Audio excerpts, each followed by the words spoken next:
We have spent the whole of March on the podcast talking about pricing, planning, team, tax, and profit. But today I want to zoom out because all of those things are only worth doing if they add up to something, a business that actually works. Today, we're going to find out if yours does. All on Build Your Salon. Hello, my salon friends. Phil Jackson here, your queen of salons, coming all over the internet with a big dose of my wise owl wisdom. How on earth are you? Achingly well, I hope, right at the end of March, on the cusp of finishing a quarter, which feels like a really good time to zoom out a little bit, take stock, review whether your business is working for you. And that's what we're going to be talking about today. And this is a process that I go through every quarter. So I take out a big piece of paper that's got my year goals on it and just figure out where we are. Where are we up to? Are we on track for the kind of year that we want? And usually there are a few points to celebrate, some things that have gone well, some stuff that we've done. And usually there are a few areas that we're falling short. But what we don't want to do is get to the end of the year not having done this review process. It's too late then to work on so many of these things. This can be a little nudge, a little kick up the bum, if you like, to get us back on track for Q2. And usually that means that the first month of Q2 for me is very busy because I'm just backfilling all the stuff I didn't quite get time for in Q1. Plus, of course, we've got Q2 goals to be working on too. But before any of that, really, we need to figure out what a salon that works, what a business that works actually looks like. And most of you guys have never done this. And you think that a working salon is defined by how busy it is, by how much money it makes.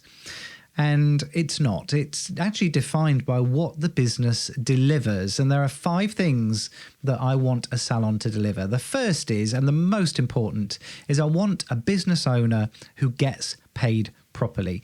Not just covering minimum wage, not just covering costs, not just drawing what's left at the end of the month.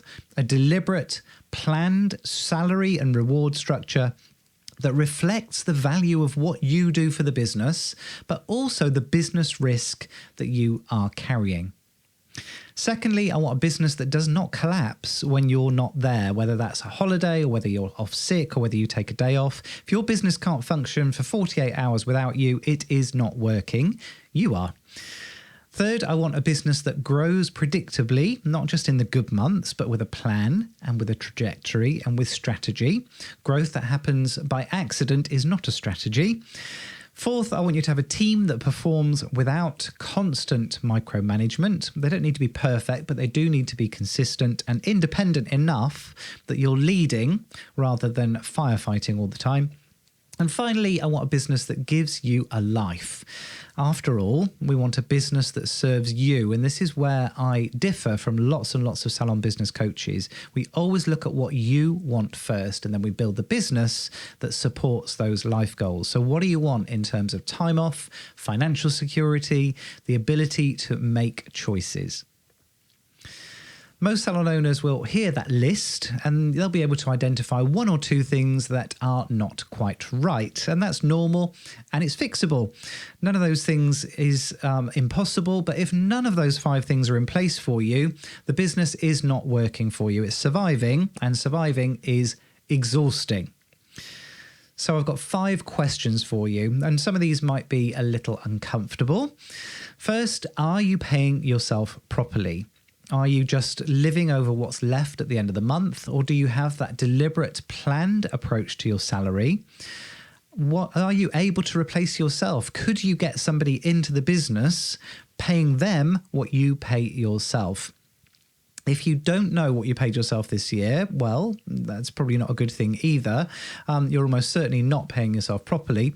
But if you had to hire someone in, what would you pay them? Are you paying yourself at least that? And if the answer is no, you don't have a business, you've created a job that you happen to also own, and that is not the same thing. Second, could your salon business function without you for a week? Now, this was one of the big business goals that I had when I had my salon business. I didn't necessarily want something that functioned perfectly, but I wanted something that would be open, that would serve clients, handle bookings, make money, break even without me physically being there every day. So I wasn't too fussed about us making a profit initially, but I wanted us at least to be at the stage where we could break even. And if the answer to that is no, what is it that breaks? What specific thing is not working without you there? And I'm not on about making you indispensable to the business. I'm not on about making you dispensable to the business. It's about building something that has value beyond your personal effort. That's what a business is.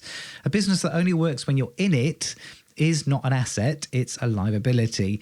And I want you to have that lifestyle first vision that we talked about. If you want to spend 3 months of the year in Spain, do it. If you want more time with the people who matter, the ability to step back, all of that's only possible when you're able to have a business that functions without you. Question number 3, do you know what your salon will turn over in Q2? Not roughly, a number that you can defend with a plan. And if the answer is no, it means that you're probably running your business quite reactively.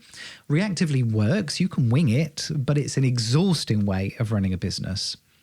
Means the revenue is happening to you, not because of the things that you're putting in place. So what's your Q2 target? Do you know how you're going to get there? Do you have the marketing plan, the pricing strategy, the team capacity to deliver on that plan? And we covered this in a recent episode of the Build Your Salon podcast. Have you done it? Have you put that plan in place for predictable growth? Predictable growth is not going to happen without a plan, and the plan means getting to know the numbers. Getting to know the numbers means doing the work. Question 4, is your team performing without you micromanaging every single detail? Now, I don't want necessarily a team that doesn't need you at all, that removes your role completely, though that may be on your radar if that's what you want. But you want a team that's independent enough that you're not the sole answer to every single question, that you're not the solution to every single problem that comes up with their day. You're not the substitute for common sense. Signs that it's not working are when you are the last to leave every night, when clients only want to see you, or when the team stops working the moment you're not watching. When you've got these things in place, it means that the team members are starting to take initiative, the standards are maintained whether you're there or not, and your presence is not supervision anymore. It means that you're starting to be a leader in your business. And we covered this in a recent episode as well when we talked about staff reviews. Did you book them? Are you having those difficult conversations? Because the team's not going to manage itself, but it can manage the day-to-day consistently if you've got the right systems in place and clear expectations. And question number 5, are you building a life or just a business? And this is the one that matters the most, and the one with the most that most business content ignores. Are you taking proper holidays? Have you got financial security beyond next month's revenue? Are you working the hours that you want, or are you working the hours that the business demands? Go back to those 2026 goals. If you want to spend more time in Spain, if you want a lower hour work week, how's that going? Not as a guilt trip, but as a genuine check on where we're up to. Because the point of building a business is not the business. The point of building the business is the life and the lifestyle that the business makes possible. And if the answer to this question is not a good one, well, that's not a reason to work harder. It's a reason to start working a bit smarter. So once we've done that temperature check on the business, what are you going to do with the answers? If you've answered yes to all 5, brilliant. You've built something that works. Your job now is to scale it and also to protect it. Keep the standards, keep the plan, build the systems, and keep those conversations going. If you've answered no to 1 or 2 of those questions, you are in the normal and fixable category. Pick the most important one. Make it the focus of your strategy for Q2. Don't try and tackle all 5 at once. Just choose one. If you've answered no to 3 or more, your business is surviving rather than working, and that's not a long-term viable business. It's going to need more than just incremental changes. It needs a plan, a real one, built around exactly where you want to end up. The honest truth is, most salon owners who have been in business for more than 3 years and are still answering no to most of these questions are not going to fix it by working harder. Most salon owners, in my experience, are not afraid of hard work, but what they're going to have to do is start doing something different, and usually that means getting help. I would love to be offering that help to you, and that's what my one-to-one ultimate clarity is built for. In 90 days, we build 3 things that answer yes to all 5 of those questions. We build your 5-year lifestyle first business plan. We look at your 12-month profit and pricing strategy and your 12-month marketing plan together. Done together. No guesswork, to build a business that works for you, builds your income, builds your team, and finally, of course, builds that lifestyle. The link for your free 30-minute conversation is in the show notes. So here we are, heading towards Easter. Time for a happy Easter. Go and enjoy your break. Go and enjoy yourself. I'll be back next week with, I must admit, it's a pre-recorded episode because I'm off to Spain for a couple of weeks over the Easter break. So I'm not going to be terribly responsive email-wise, but please, if there's something you would like me to cover in a future episode of the Build Your Salon podcast, or you would like to be a guest on a future episode, reach out and let me know. Phil@buildyoursalon.com, scrolling at the bottom of the screen right now. I love hearing from my salon owner friends, and I do wish you a wonderful, wonderful spring break. Until next time, take care.